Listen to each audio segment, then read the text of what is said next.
শ্রী সচে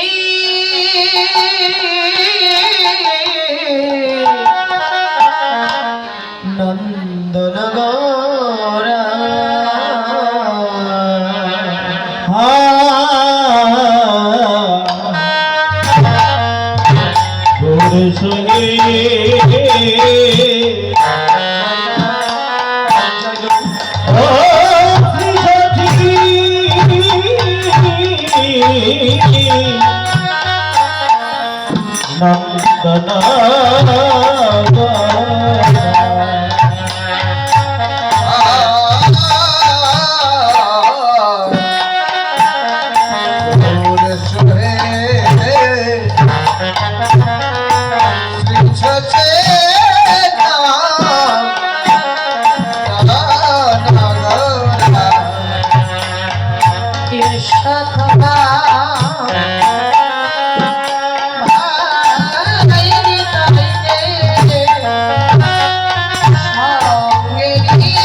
তোমার ভাই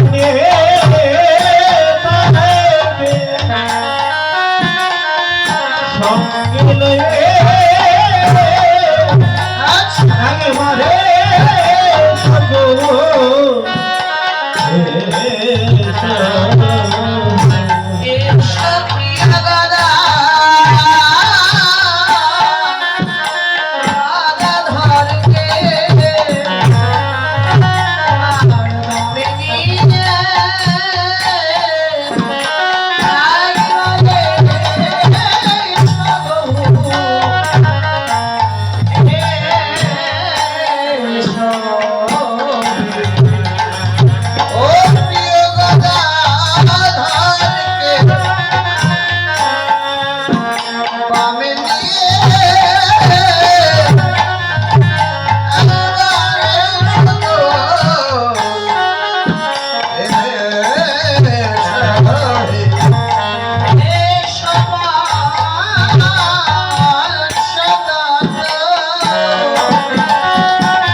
লাগিল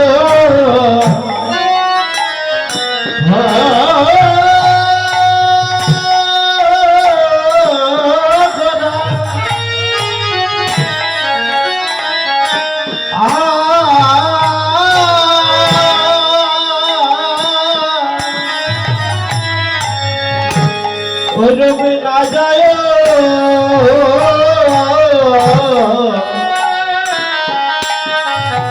পাশ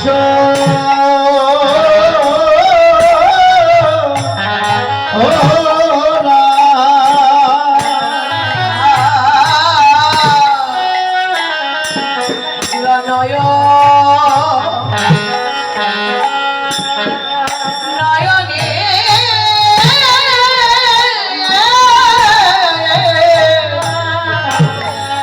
অঞ্জন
ওরে লাগিয়েছে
জগতে শ্রীধাম নবদ্বীপ ধাম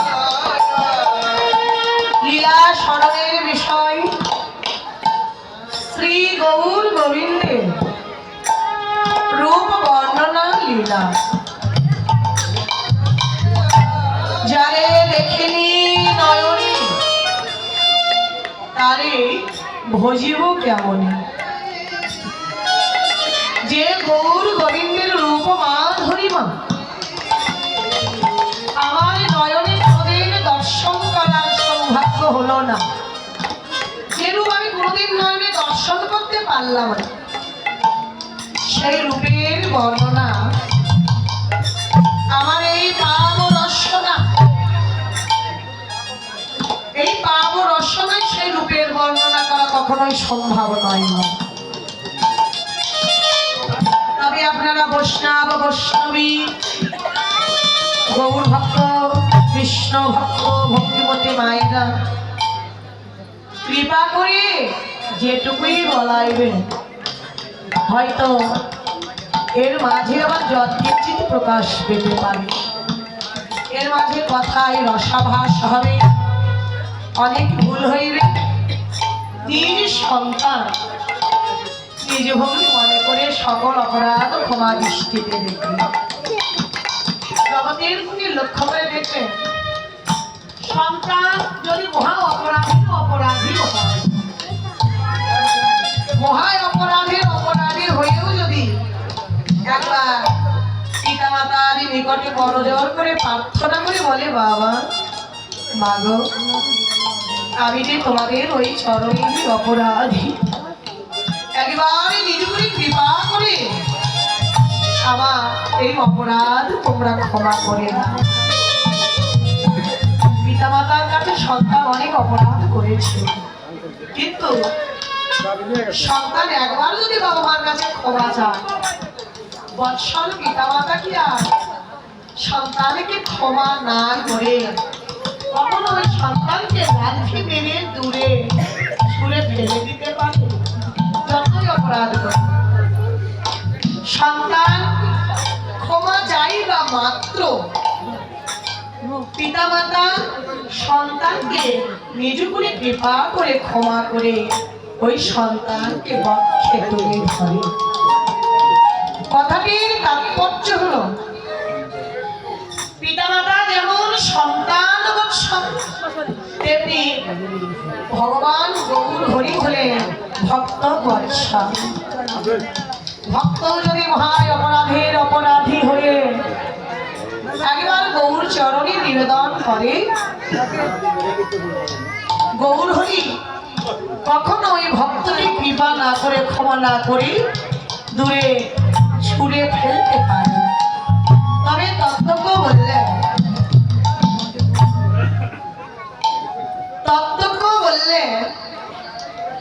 মদ ভক্ত কৃপা বিনে কার্য সিদ্ধি নয়, কৃষ্ণ ভক্তি দূরে রহিবের সংসার না হয় ক্ষয়।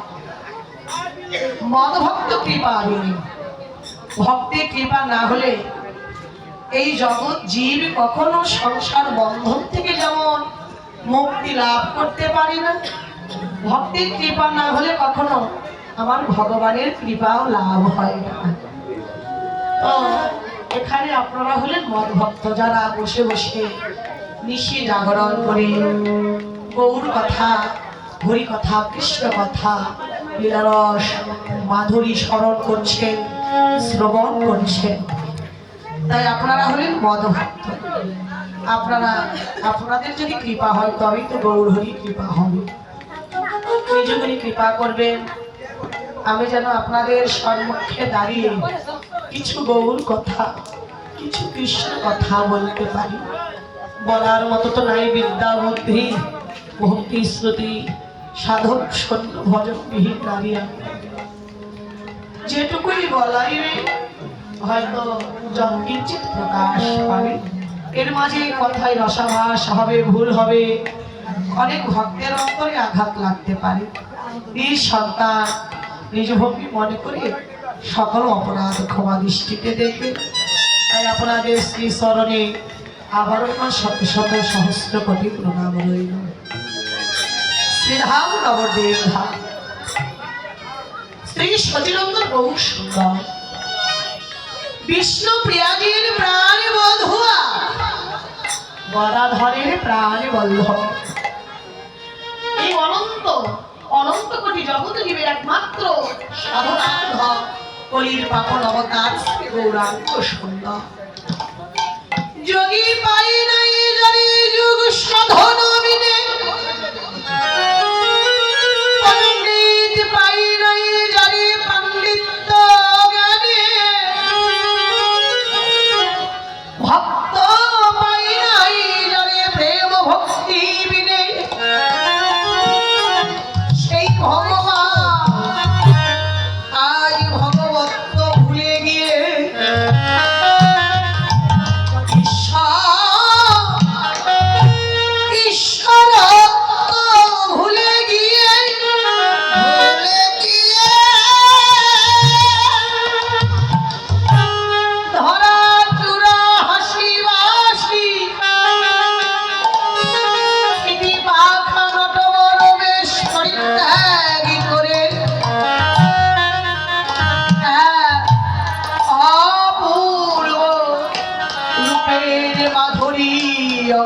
ধারণ করে ভুবন ভুলানো গতি গিয়ে অনাচারী পাপাচারী ব্যভিচারী জীবে কোন হরিণী ধরবার তরে অপূর্ব রূপে ধারণ করে নিজেই নদিয়ায় পৃথিবীর বাক্যে আবির্ভূত হয়ে সুরধ্বনি গঙ্গার কুলে হেমদণ্ড বাহু তুলে বদনে হরিবোল হরিবোল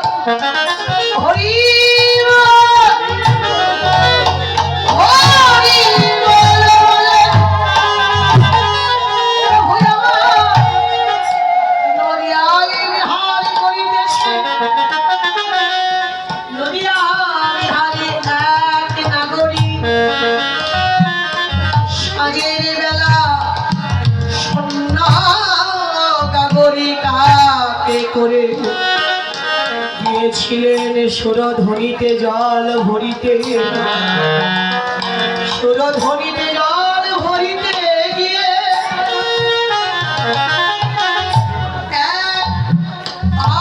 অপূর্ব রূপে মানুষকে নয়নে দর্শন করলেন, তৎক্ষণ দর্শন করলেন, প্রত্যক্ষ বললেন এই জগতের মানুষগুলো আমরা কতক্ষণ ভোজন করি, যতক্ষণ আমাদের উদরটুকু পূর্ণ না হয় এবং আমাদের রসনার লালসা না মিটে। রসনা, রসনা শব্দের অর্থ হল জিহ্বা। এই রসনার লালসা না মিটে, তীব্র লালসা, লালসা বেড়ে গেছে, উদর পূর্ণ হয় না, রসনার লালসাও বেড়ে গেছে। এই রসনার লালসা, এই লালসা মিটানোর জন্য যদি আমরা ভোজন করি, উদর পরিপূর্ণ হয়ে গেছে, উদর পূর্ণ হয়েছে, এই সময় যদি এই রসনার লালসা মিটানোর জন্য ভোজন করি, তাহলে আমরা কি উদরে ধরে রাখতে পারবো? উদর পূর্ণ হলে কি হবে? তখন ভোজন করলে আর উদরে ধরে রাখা যাবে না, উদ্গার হবে। উদ্গার শব্দের অর্থ হলো বমন। উদর পূর্ণ হলে আর উদরে ধরে রাখা যায় না, তখন উদ্গার হয়। উদ্গার মানে বমন হয়। ঠিক তেমনি নদিয়ার নাগরিকী এমন ভাবে শ্রী গৌরাঙ্গ রূপের মূরতি নয়নে দর্শন করলেন। দর্শন করে নাগরিক এই শূন্য গাগুরি শূন্যই রইল, হৃদয় যেন বহু দর্শনে হৃদয় যেন পূর্ণ হয়ে গেল, হৃদয় পূর্ণ হয়ে গেছে, কিন্তু ওই নয়নের স্বাদ যেন মেটে দর্শন করল।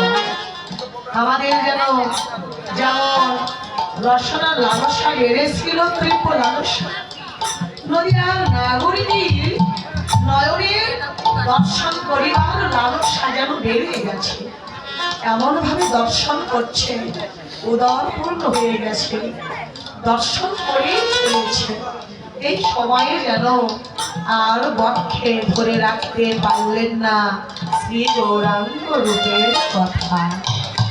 সত্য গাগরী সন্ময় রইল, হৃদয় গৌর প্রেমে পূর্ণ হয়ে গেল। হৃদয় গৌর প্রেমে পূর্ণ করে ঘরে ফিরে এসে অন্যান্য নাগরীদের ডেকে ডেকে বলতে লাগলেন, নাগরী, ও নাগরী, দেখ দেখ সজনী, আজ আমি সাজের বেলা গিয়েছিলাম সুরধ্বনিতে জল ভরিতে। ওই সুরধ্বনিতে জল ভরতে গিয়ে আমি এক অপূর্ব রূপের মূর্তি নয়নে দর্শন করলাম। এমন সেই রূপের মাধুরীমা, এমন সেই রূপের দীপ্তি, এমনই সেই রূপের ছটা, এমন সেই রূপের মাধুরীমা, এমনই সেই রূপের লাবণী, এমন রূপ যে জগতে মানুষের হয় আমি না দেখে তা কখনোই বুঝতে পারতাম না। এমন রূপই আমার মানুষের আছে জগতের মুখে, না দেখলে তো বিশ্বাস করতাম না। নদিয়া নাগরিকী বলার ভঙ্গিমা দেখে, কথা বলার ভঙ্গিমা দেখে অন্যান্য নাগরিকদের লালসা বেড়ে গেল শুনবার জন্য। বললেন, সজনে, তুই যেভাবে বলছিস এমন রূপ আমাদের তো দেখার আর সৌভাগ্য হলো না। তুই যদি আই সৌভাগ্যবতী, হ্যাঁ, আমাদের তো এমন সৌভাগ্য হলো না যে ওই রূপের মানুষকে আমরা নয়নে দর্শন করব। তো দেখ, দর্শন না হোক, শুনেও তো একটু ধন্য হওয়া যায়। তো বল, তোর স্ত্রী বদলে একবার ওই রূপের মূর্তির কথা, ওই রূপের কথায় আমাদের কাছে বল। আমরা তো স্ত্রী বদলে শুনে আমরাও একটু ধন্য হই। তুই কেমন রূপের মানুষ দেখেছিস? সজনী, দেখলাম এমন সে অপূর্ব রূপের মূর্তি, দেখলাম নদিয়ায় যেন এক অপূর্ব রূপের মানুষ এসেছে। দর্শনে মনে হলো এবারই নদী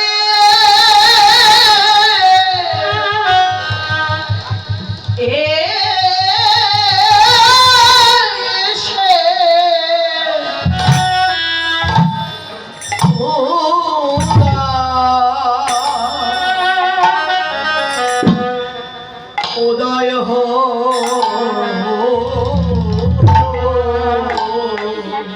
সে হরি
রাধার ভাকান্তি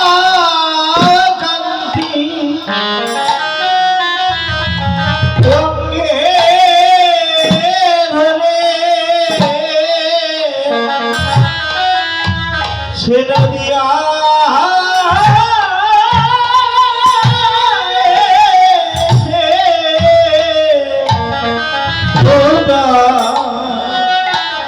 উদয় হলো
মিলিত যেন নদিয়াই তনু।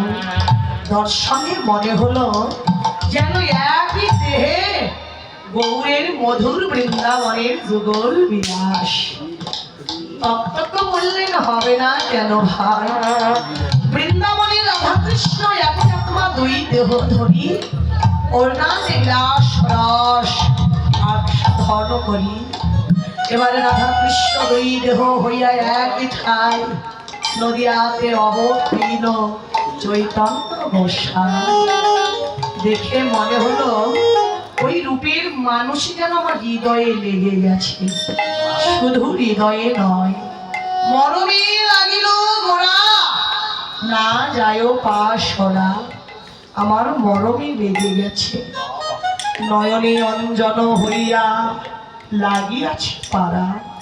সবেতে জগতের বুকে যদি কোনো মা সন্তানের নয়নে কাজল পরিধান করে দেয়, ওই কাজল এক সময় দেখা যায় চোখের জলে ধুয়ে মুছে উঠে যায়, কিন্তু সজনীরে ওই বহু রূপ মাধুরী আমার নয়নে এমন ভাবে লেগেছে, নয়নে অঞ্জন হইয়া লাগিয়াছে পারা।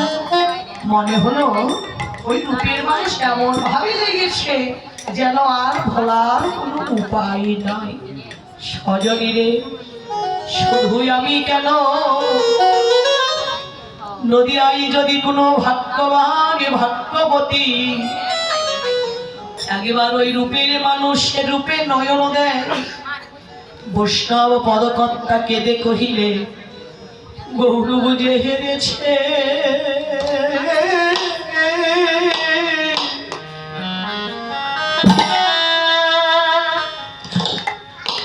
দুটি নয়ন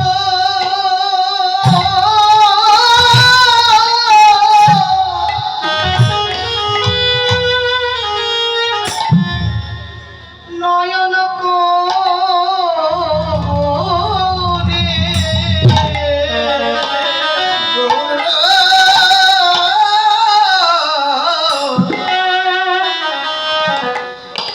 একবার যে চেহেরেছে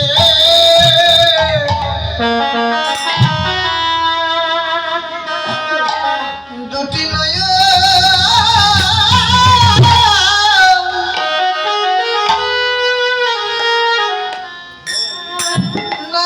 কনি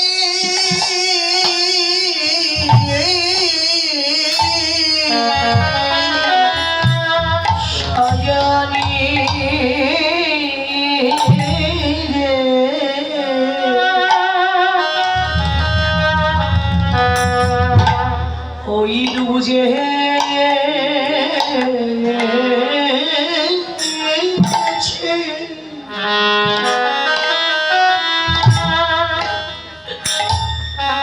দুটি নয়ন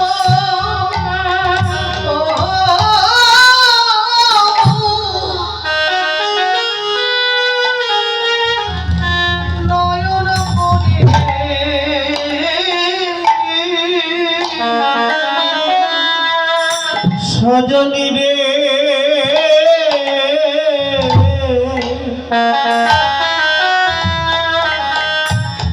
গৌরব যে হেরেছে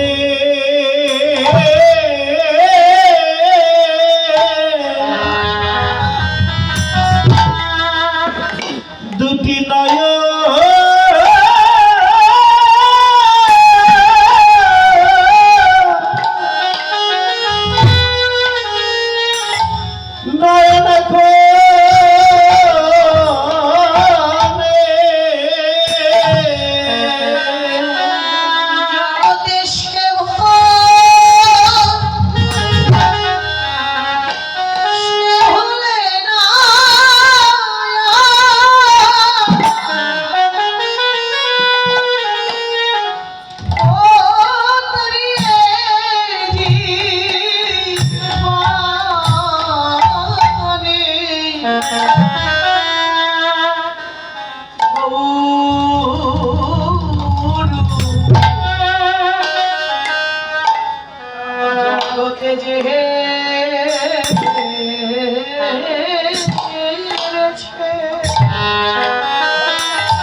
মানুষকে জগতে একবার যদি কেউ নয়নে দর্শন করে, এই মায়াময় জগৎ সংসারে সেজন পথে পথে কেঁদে সেজ পথে পথে কেঁদে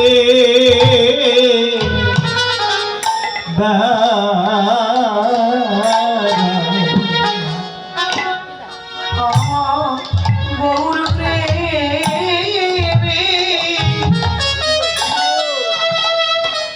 কান্না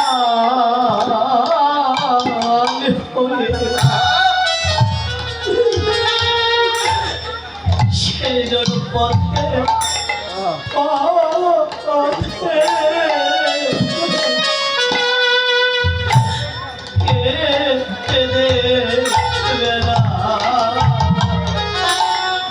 ওরে আমার গৌর প্রেমে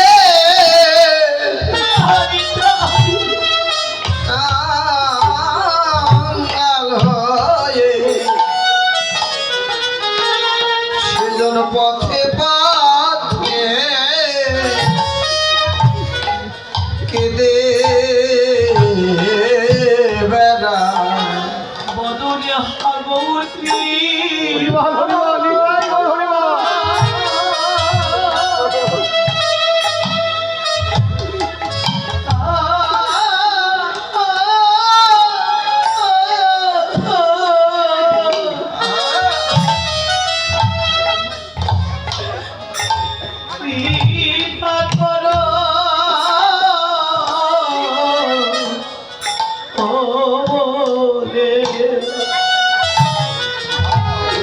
সেজ পথে পথে কেঁদে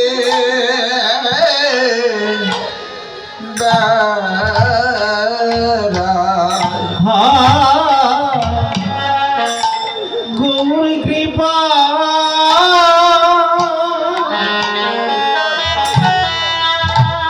গৌর কৃপা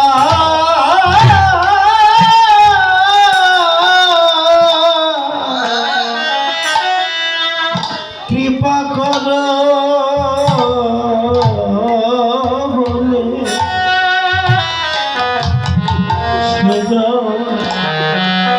পথে পথে কেঁদে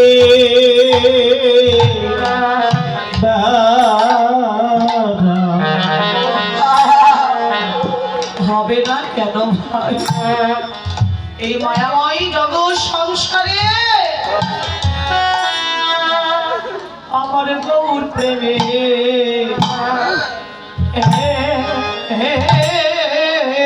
মনি মনি নীতি ওরে আমার গৌর প্রেমে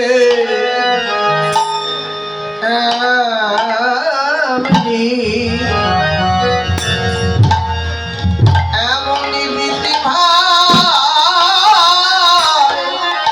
আমার গৌর প্রেমে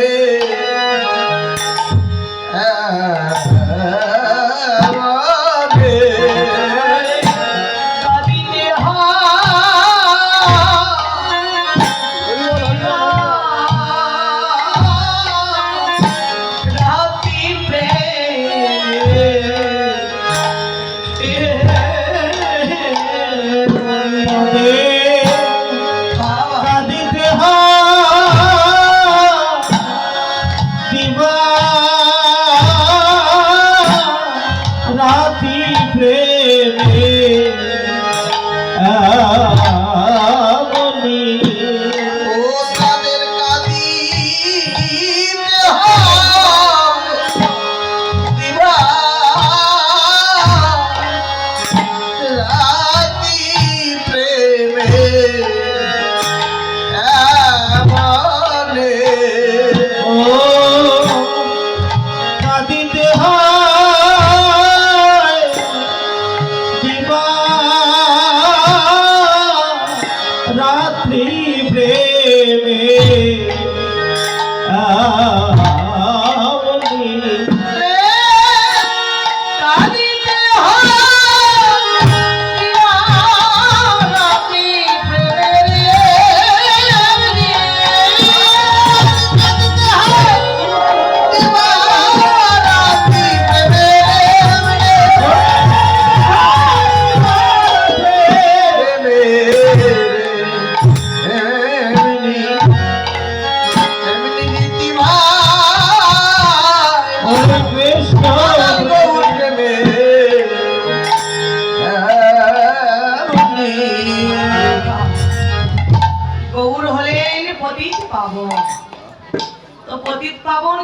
ভালোবাসে, জগতে তারা যদি পতিত না হয় তাহলে পতিত পাবন গৌরহরি কৃপা হয় না। গৌরহরি কাঙ্গালের ঠাকুর, কাঙ্গাল না হলে কখনোই কাঙ্গালের ঠাকুরকে লাভ করা যায় না। এমন সেই রূপের মাধুরীমা নয়নে দর্শন করলেন আমাদের বিদ্যানগরের রাজা রায় রামানন্দ। বিদ্যানগরের রাজা রায় রামানন্দ সুরধ্বনি গঙ্গার কূলে ভক্তগণকে সঙ্গে করে কৃষ্ণ কথায় আলোপনে এক সময় কৃষ্ণ কথা বলিতে বলিতে, হরি কথা বলিতে বলিতে গৌরূপে নয়ন দিয়ে বলতে লাগলেন প্রভুর শ্রীপাদ শরণে নিবেদন করে, গৌরী প্রথমে হেরিল তোমায় সন্ন্যাসী স্বরূপ, এবে কেন হেরি তোমায় গোপবৈশ্য বেণুকর নব করি স্বর্ণট বড় রূপ। প্রভু, প্রথম যখন তোমাকে দেখেছিলাম আমার অন্তরে বড় স্বাদ জেগেছিল তোমাকে প্রশ্ন করিবার। কি প্রশ্ন? তোমার যে শিরে ছিল শিরে পাখা নটবর বেশ, সেই মাথা মণ্ডল করে তুমি কেন নদিয়ায় হয়েছ টিকিধারী চৈতন্য প্রভু?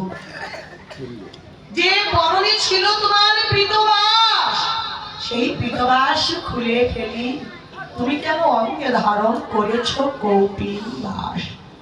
যা চরুচি ক্রোপন মিঠুরে মুড়াইল, কেবা তোমায় কৌপিনে পড়াইল, পীতবাস খুলে ফেলি যে করে লইয়া বাঁশরি ভুলাইতে ব্রজের গোপনারী, সেই করে করোয়াধারী হওয়া কি তোমায় সারে?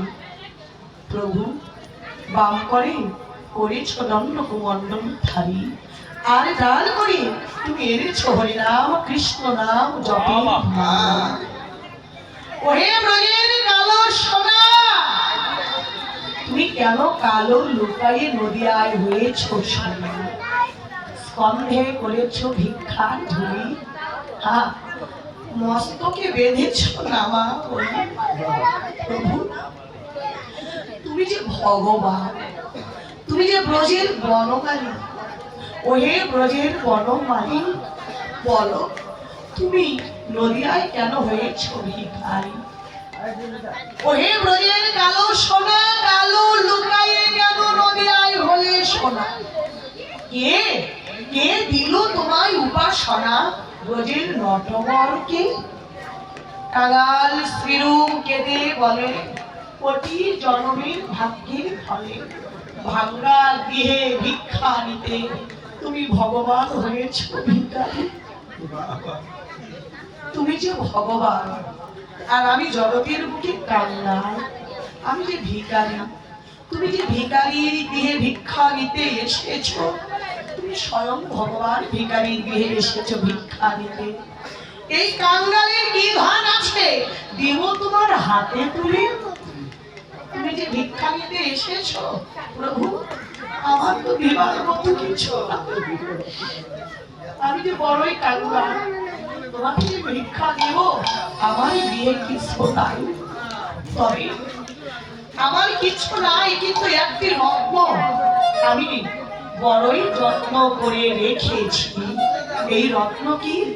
এই রত্ন হলো আমার, আমি তোর অভিমান। দেখবেন এই জগৎ জীবের কিছু না থাকলে দেখবেন আমরা নিঃস্ব হয়ে গেছি, কিচ্ছু নেই, কিন্তু অন্তরের আত্ম অহংকার আমাদের থেকেই যায়। তাই কাঙাল শ্রীলু কেঁদে বললেন, প্রভু তুমি যখন ভগবান ভিখারি হয়ে এসেছো কাঙ্গালের গিয়ে, আমি তো তোমায় খালি হাতে ফিরাতে পারবো না। আমার যেটুকু আছে সেটুকুই তোমায় ভিক্ষা দেব। কি আছে? আমার আত্ম অভিমানটুকু আছে, এই আত্ম অভিমানটুকু না হয় আমি তোমার চরণে ভিক্ষা দেব। ভগবান তোমাকে আমি খালি হাতে ফেরাবো না। তাই আমায় আমি দিলাম সবে, কৃপা করে গ্রহণ করো নিজ চরণের দাস বলে। বলে আমি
হলা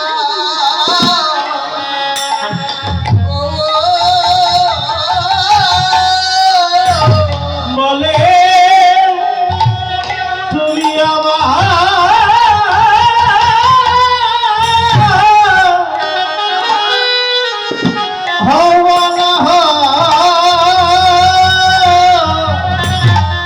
বলে আমি তো হলা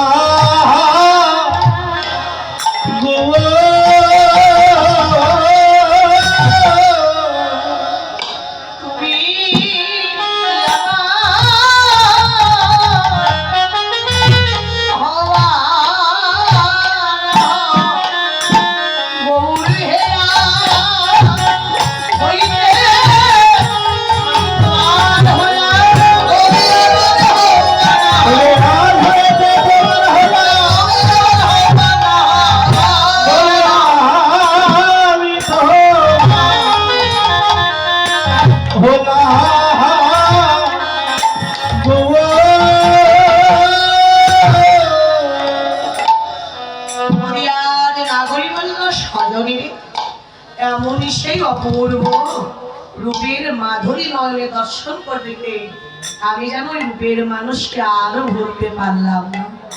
ভুলবার তো অনেক চেষ্টা করলাম, কিন্তু দেখ ভুলি ভুলি মনে করি ভুলিতে না পারি। ভুল ভট্টানময়ী না পাখি দিয়ে গেল ফাঁকি। সজনী রে, আমি তো আর ভুলতে পারলাম না। ওই রূপের মানুষ নয়নে লেগে গেছে। নদিয়ার নাগরী বলল, সজনী তাহলে কিভাবে, কোথায়, কখন তুই ওই রূপের মানুষ দেখলি? সজনী বললেন, নাগরী রে, আমি কোথায় দেখলাম জানিস? জলের ভিতরে দেখে গোরা, জলের ভিতরে যদি তুমি দেখি গোরা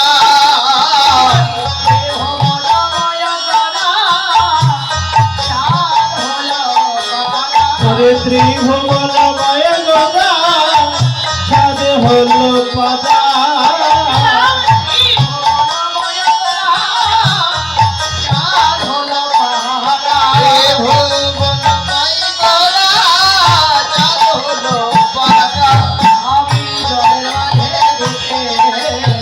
জলের মাঝে দেখে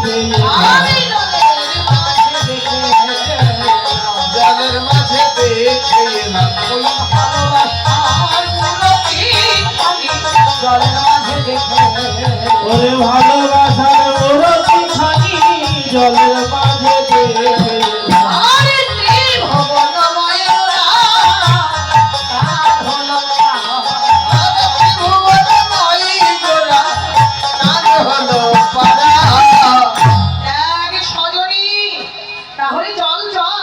একবার আমরাও গিয়ে ওই সুরধনী গঙ্গার জলে রূপের মানুষ দেখে আসি। আমরাও দেখে না হয় নয়ন ধন্য করব এমন রূপের মানুষকে দেখে।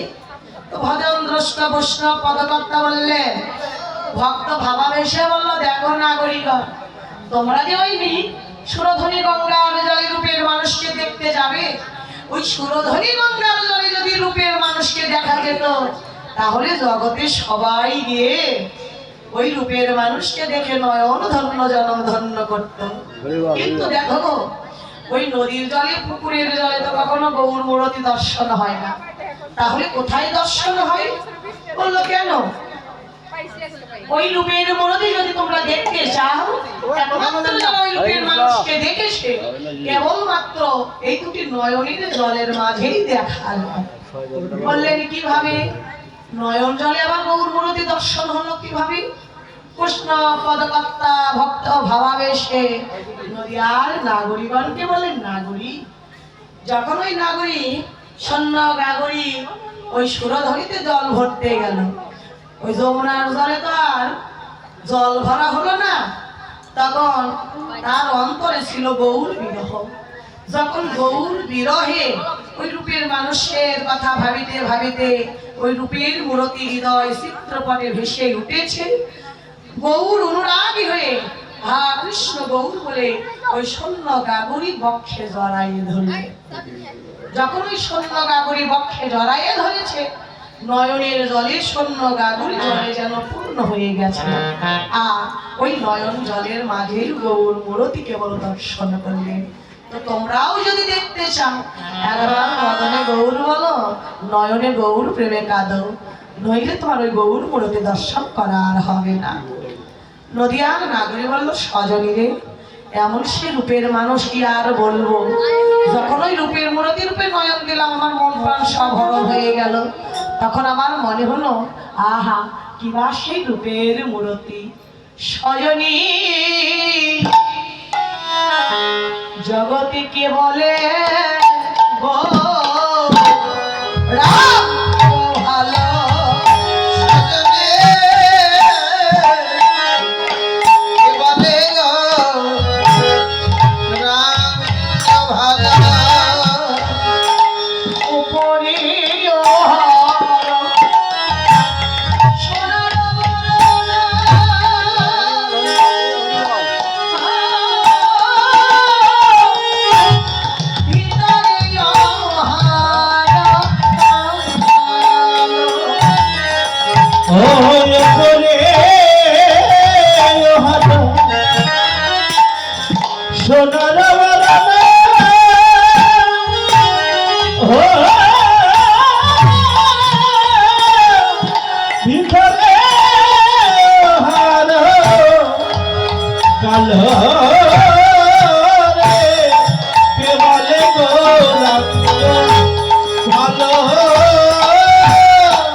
উপরে দেখতে সোনার বর্ণ, ভিতরে কালো। তত্ত্ব বললে হবে না কেন গো? হ্যাঁ, ও যে কালো ছিল এবার সোনা হয়েছে, ও যে কালো ছিল এবার সোনা হয়েছে। ও যে কালো ছিল নদিয়ায় সোনা হয়েছে, ব্রজে কালো ছিল নদিয়ায় সোনা হয়েছে। কি করে ভাই, কি করে কালো মানুষ আবার সোনা হলো কি করে? বললেন কেন কেন? ওই যে সোনা মানুষের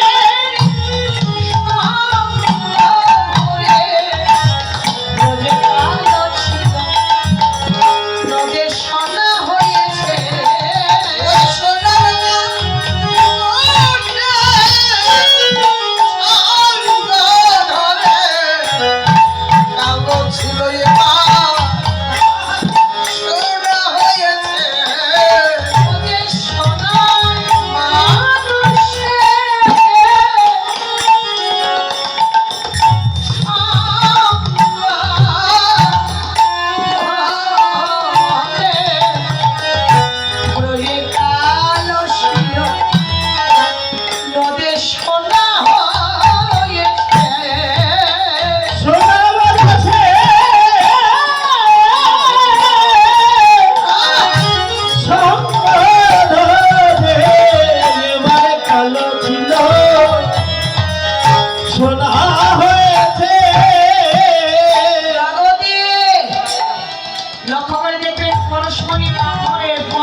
লোহাও কিন্তু সোনা হয়ে যায়, তাই না বাবু?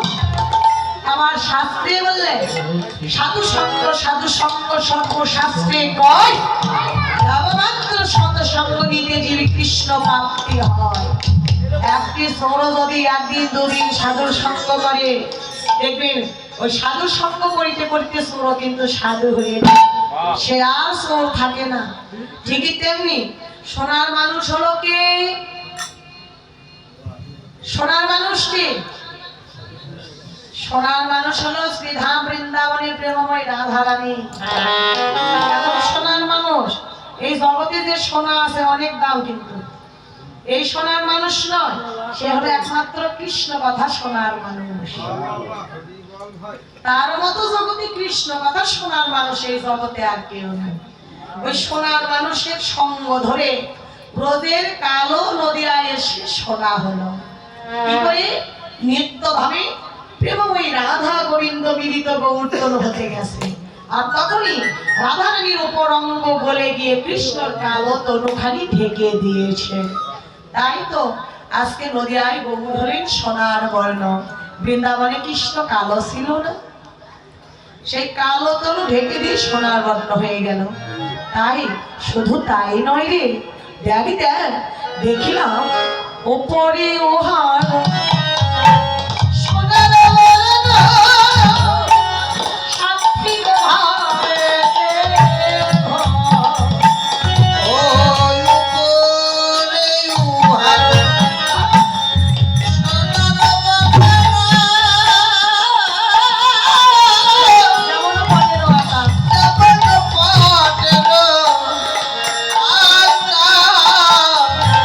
যেমন পরের আকাশ আমার ভিতরে খুঁজিলে দেখিতে পাইবে আছে তিনি আর ভিতরে খুঁজিলে দেখিতে পাইবে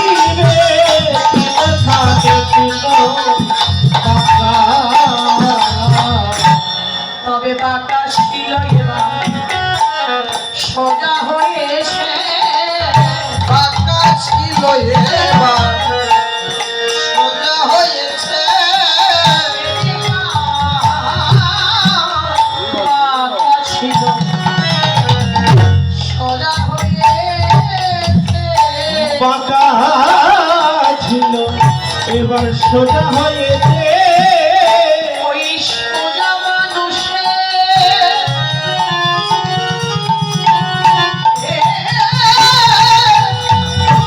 সঙ্গ ধরে সোজা হয়েছে সোনার মানুষে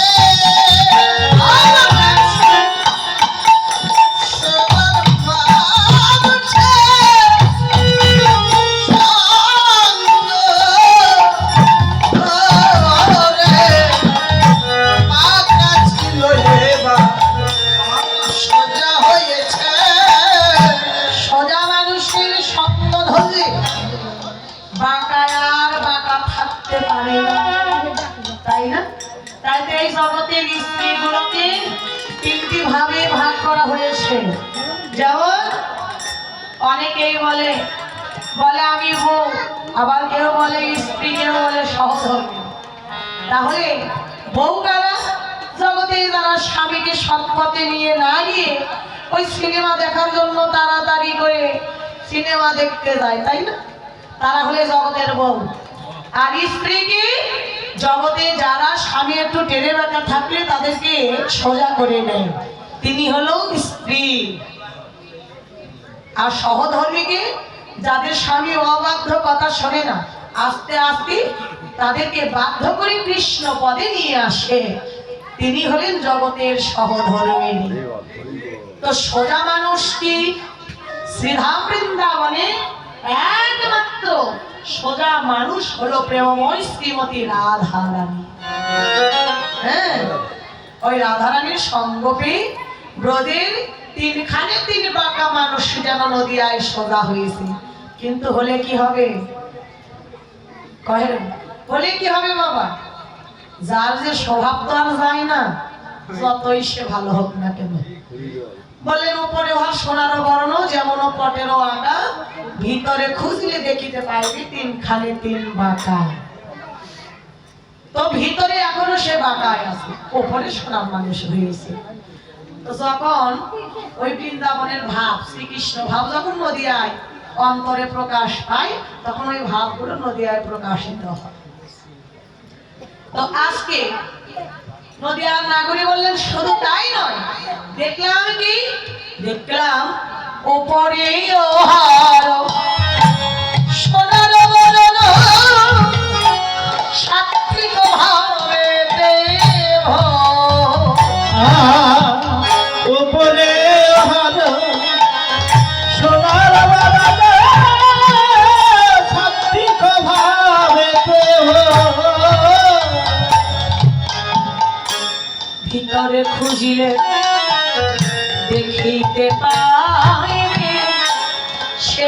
দারুণ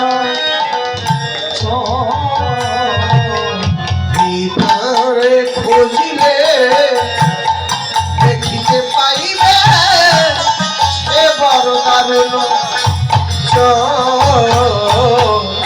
ব্রজের সরেবা সাধু হয়েছে ব্রজের চরে সাধু হয়েছে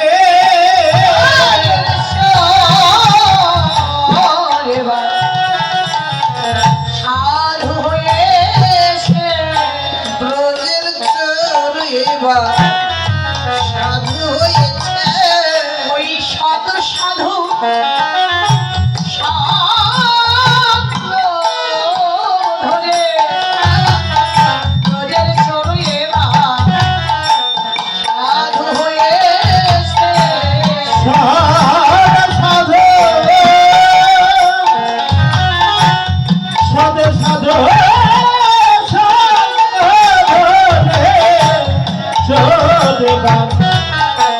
সাধু হয়েছে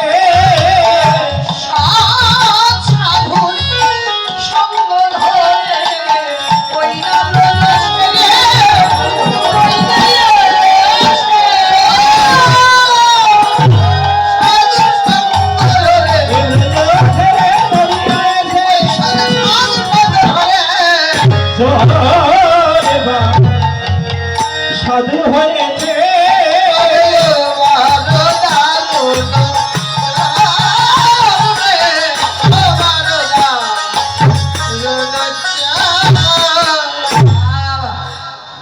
জগতে কিন্তু সাধুর অভাব নাই বাবা, অনেক সাধু, কিন্তু সৎ সাধু বলতে বোঝা যায় শুদ্ধ আর বিশুদ্ধ, তাই না? শুদ্ধ এক জিনিস আর পরিশুদ্ধ হলো আরেক জিনিস। শুদ্ধ কেমন? যদি একটি থালাকে কেউ ছাই দিয়ে সুন্দর করে মেজে ঘষে ধুয়ে নেয়, এটা হলো শুদ্ধ। আর পরিশুদ্ধ কি? ওই থালাকে যদি আবার আমরা জীবাণুনাশক সাবান দিয়ে ভালো করে মেজে ঘষে ধুয়ে নিই, এটা হলো পরিশুদ্ধ। তো জগতে সাধু আর সৎ সাধু, সাধু এক জিনিস আর সৎ সাধু আরেক জিনিস। কেমন? সাধু জগতে সবাই হতে পারে, পেঁয়াজ রসুন ছোবো না, মাছ মাংস খাবো না, তাহলে আমি সাধু হয়ে গেলাম। কিন্তু সৎ সাধু অন্যরকম, যার অন্তরে অন্য কোনো বাসনাই থাকবে না, একমাত্র গৌর ব্যথিত যারা অন্য কিছু জানে না, কৃষ্ণ ব্যথিত যাদের অন্তরে অন্য কিছু জানে না, সব সময় গৌর গোবিন্দ সেবায় যারা নিয়োজিত থাকবে, তারা হলে সৎ সাধু। তো একদিন নারদ মুনি ভাবনা করলেন, তাহলে আমার মতো সৎ সাধু তার কেউ নাই কেন? আমি নিত্য নিত্যই প্রভু সঙ্গ করিতেছি, নিত্য নিত্যই তার নাম গুণ কীর্তন করছি, আমার মতো সৎ সাধু আর এই জগতে কি আছে? শাস্ত্রে বলেন, কিঞ্চিত বিকার যদি থাকিতে অন্তরে, যাইতে উত্তম পথে সিঁড়ি হইতে ফিরে। কিঞ্চিত বিকার অর্থাৎ কিঞ্চিত অহংকারও যদি কারো অন্তরে থাকে, তাহলে সে ঊর্ধ্ব পথে যেতে যেতে আবার দেখুন মাঝ পথ থেকে ফিরে আসতে হবে। নারদ মুনির অহংকার হলো যে জগতে তাহলে আমার মতো সাধু কেউ না, আমি নিত্য নিত্যই প্রভু সঙ্গ করছি, নিত্য নিত্যই তার নাম গুণ কীর্তন করছি, আমার মতো সৎ সাধু কি আছে? তো অন্তর্যামী ভগবান অন্তরে বুঝতে পারলেন নারদ মুনির অন্তরে অহংকার। নারদ মুনির অহংকার চূর্ণ করার জন্য বললেন, নারদ, ও নারদ, বলতো এই জগতে সৎ সাধুকে বললেন, হেঁটে বললেন, প্রভু একমাত্র আমি তোমার সৎ সাধু, আমার মতো সাধু এই জগতে কেউ নাই, আমি একমাত্র তোমার পরম ভক্ত, আমার মতো ভক্ত তুমি আর কোথাও খুঁজে পাবে না। বললেন, ঠিক আছে, তুমি সবসময় আমার সঙ্গ করিতেছো, নাম গুণকীর্তন করছো, তোমার মতো তো আর এই সাধু বলো আর ভক্ত বলো এই জগতে কেউ নাই, তবে তোমাকে একটি জিনিস দর্শনে নিয়ে যাব। কি? বলেন, চলো তো আমরা এক গ্রামে থেকে ঘুরে আসি। নারদ মুনিকে সঙ্গে করে প্রভু এক কৃষকের গৃহে গেলেন। বললেন, নারদ, তুমি এখানে একটু লক্ষ্য করে দেখবে, ওই গৃহেতে কি হচ্ছে এটা তুমি দেখে আমাকে জানাবে। তো নারদ মুনি দেখলেন এক গরিব কৃষক সকালবেলা ঘুম থেকে উঠে চোখে জল ছিটিয়ে দিয়ে বদনে কিছু দিয়ে রাম রাম বলে মাঠে গেছে। মাঠে গিয়ে সারাদিন খন্তি হয়ে আবার সন্ধ্যাবেলা ঘরে ফিরে এসে আবার চোখে মুখে জল ছিটিয়ে দিয়ে কিছু বদনে দিয়ে রাম নাম করে ওই কৃষক আবার ঘুমাইয়ে পড়েছে। বললেন নারদ, বলো তো তুমি কি দর্শন করলে? বলেন প্রভু, আমি দেখলাম এক কৃষক ঘুম থেকে উঠলো, চোখে জল ছিটিয়ে দিয়ে কিছু বদনে দিয়ে রাম নাম করে মাঠে গেছে, ওখানে কাজকর্ম করে আবার সন্ধ্যাবেলা ঘরে ফিরে এসে আবার চোখে মুখে জল ছিটিয়ে দিয়ে কিছু বদনে দিয়ে রাম নাম করে ওই কৃষক ঘুমাইয়ে পড়ল। বললেন ও ঠিক আছে, তাহলে তুমি এক কাজ করো। বললো আমাকে কি করতে হবে? শোনো, তুমি এক বাটি তেল পরিপূর্ণ করে নিবে। তো এক বাটি তেল পরিপূর্ণ করে নিবে, নিয়ে আমার চতুর্ধারে 7 পাক ঘুরবে, কিন্তু সাবধান এক ফোঁটা তেল যেন মাটিতে না পড়ে। তখন নারদমণি এক বাটি তেল পরিপূর্ণ করে নিয়ে খুব আস্তে আস্তে পা টিপে টিপে প্রভুর চতুর্ধারে 7 পাক ঘুরছে আর ভাবছে তেল যেন মাটিতে না পড়ে, তেল যেন মাটিতে না পড়ে, খুব সাবধানে ঘুরছে। পরে 7 পাক ঘুরে এসে প্রভুর সম্মুখে দাঁড়িয়েছে। বললেন নারদমণি, তুমি 7 পাক ঘোরা হয়ে গেল তোমার? বলে হ্যাঁ প্রভু, 7 পাক ঘোরা হয়ে গেছে। তো বলো তো তুমি যে 7 পাক ঘুরলে, এই 7 পাক ঘোরার মধ্যে তুমি কয়বার আমার নাম বর্ধনে বলেছো? নারদমণি হেসে বললেন প্রভু, আপনি আমাকে হাসালে কেন?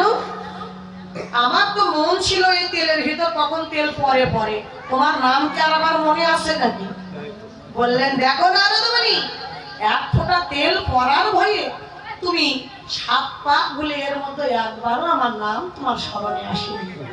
আর ওই গরিব কৃষক সারাদিন মাঠে কাজ কর্ম করে এই সংসার ধর্ম পালন করেও সে আমার নাম ভোলেনি।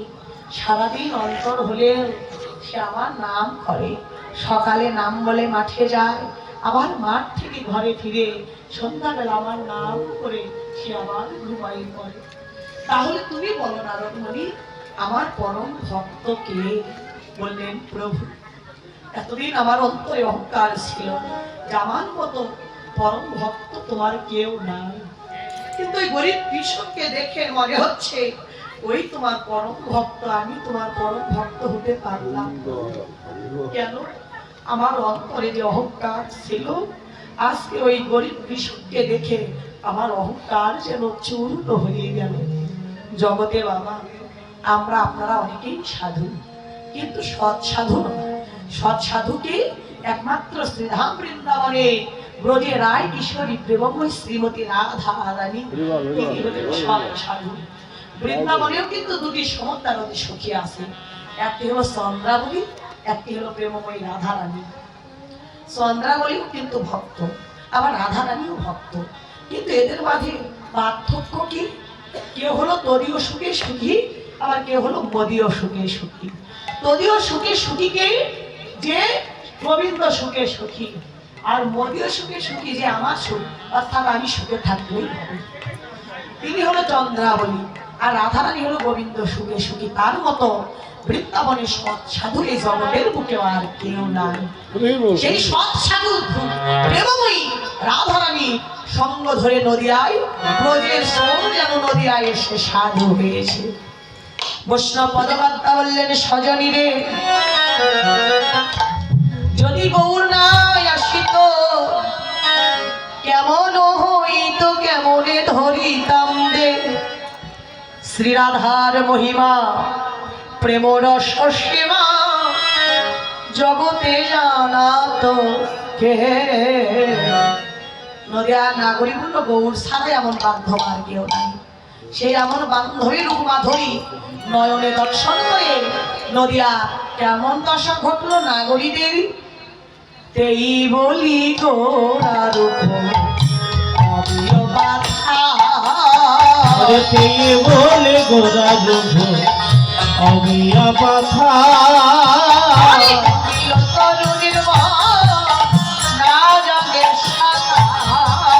ডুবিল তরুণ না জালে সাঁতার, ডুবিল তরুণ না জানে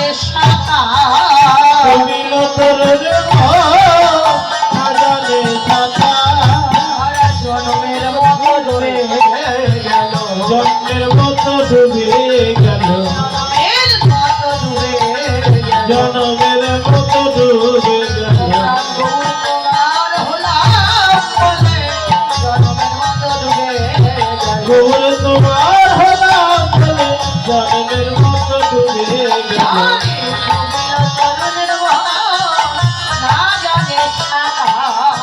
ডুবিল তরুণের আজানে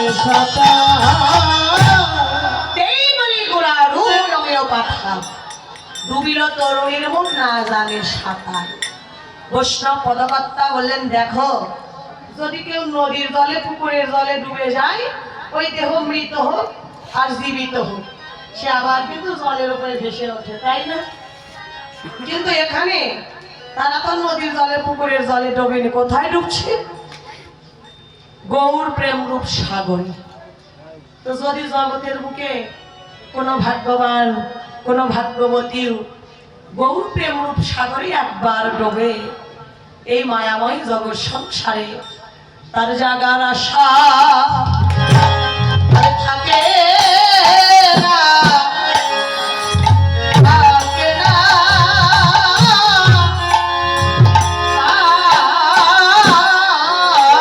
যাওয়ার আশা থাকে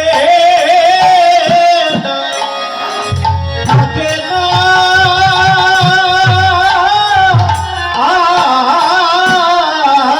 যাওয়ার আশা থাকে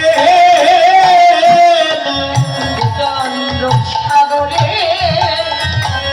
একবার ডোবে তাদের জাগার আশা আর থাকে না। সাগরে যে ডোবে তাদের জাগার আশা থাকে না। সাগরে যে ডুবে ও প্রাণ গৌর তোমার হলাম বলে। সাগরে যে ডুবেছে গৌর তোমার হলাম বলে, সাগরে যে ডুবেছে গৌর তোমার হলাম বলে, তাদেরকে জাগার আশা থাকে না, থাকে না। এই জাগার আশা থাকে না।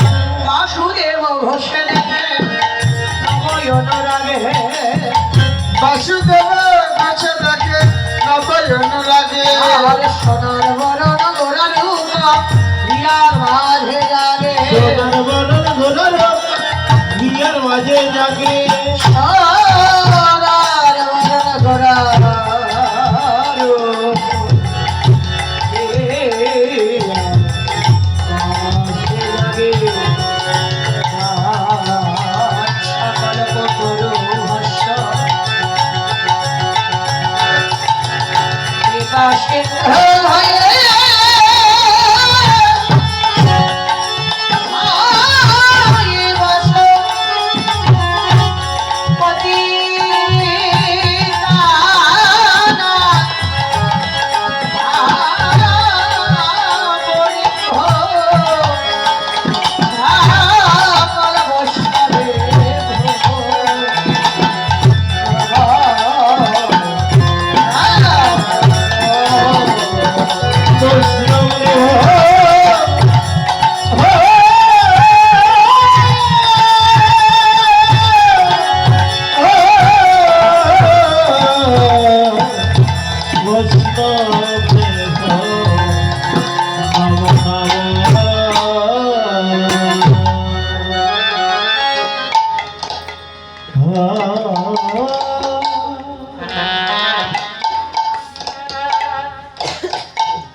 জয় গৌর হরি। আমরা এতক্ষণ শ্রীধাম নবদ্বীপে তথা গৌর লীলা আর সাধনে ছিলাম, স্মরণে ছিলাম। নবদ্বীপে গৌর লীলা বিশ্রামে রেখে সবাই একটু হেরদণ্ড বাহু তুলে বদনে রাধা নামের জয়ধ্বনি করিতে করিতে মধুময় শ্রীমধুর বৃন্দাবনে যাব। বৃন্দাবনে যাওয়ার সময় মায়েরা একটু উলুধ্বনি দিবে। হ্যাঁ, আর বদনে কি বলবেন? জয় রাধে রাধে রাধে রাধে। একবার বলো রাধে রাধে না